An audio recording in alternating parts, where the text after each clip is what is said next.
Alright, well, we've been having some nice weather. We got some snow.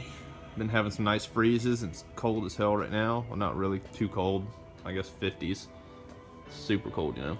Well, I didn't know if my damn thermometer wasn't jacked up. But anyways, so got my frame rails back in place. Got my mid piece clamped back in. It's lined up, ground, ready to weld. Held off on welding for multiple reasons. I did put one single tack weld in the back of each frame rail so I can adjust it a little bit if needed, lift it in the front or lower it or however. Well, it's pretty much bottomed out as far as lowering goes, but in case I need to raise it a little bit. But right now it's sitting flat inside of the floor support.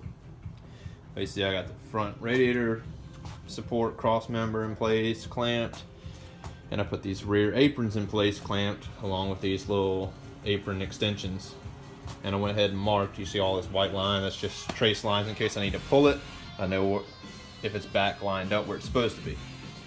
Now my fun part is, since I don't have full apron and I'm not piecing together these other pieces, and I haven't found my measurements that I made before I tore the car apart, but even so, I don't know if I trust them. So I'm gonna get with my good old friend, Mr. Jimmy, that I met from YouTube actually, who actually lives about 30 minutes away and has a 68 fastback.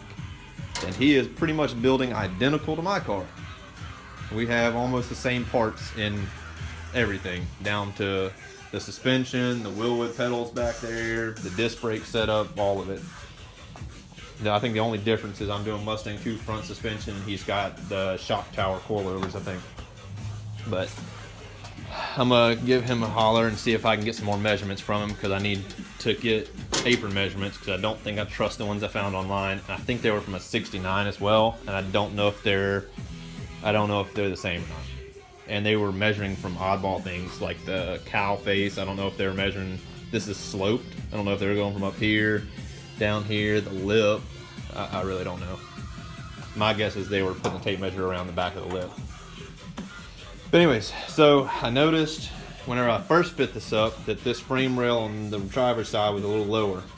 Since then, I put these scissor jacks underneath and maxed them out, because that lifted them off of these to get them to where I know they're at the same elevation. Then I took measurements from the rockers and such, and I'm about an 1/8 to 1/4 inch difference on this side. I may be able to put some weight on the car and drop it down, but there's no weight in the car, so it's lifting all of it. The floor is welded on the back section, but it's unbolted from the suspension on this side. The other side's bolted in, but this side is the one that needs to lift some.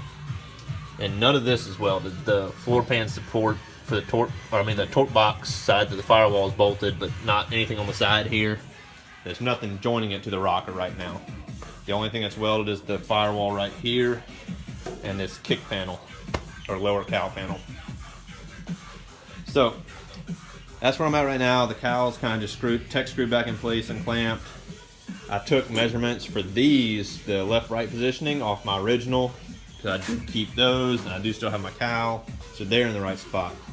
But like I said, I need to get measurements as far as like the height of these off the frame rails, the width side to side, then how this needs to position forward and back, because like I said, I'm not using the original aprons. I'm using the Mustang Stafir, nice flat flush clean machined whatever sheet metal aprons, which are kind of like fit how you want it. It's got some play room and there's nothing really to go on with them, so you normally do it on a car that's already built, not assemble with those. But oh yeah, I got some upgrades for the shop. These were on sale. Got one back there as well, and I'm waiting on some line to come in so I can plumb them up, and be getting some nice new air instead of these doo-doo coils that are stuck in that coiled position because they're so old. But that's where I'm at, guys.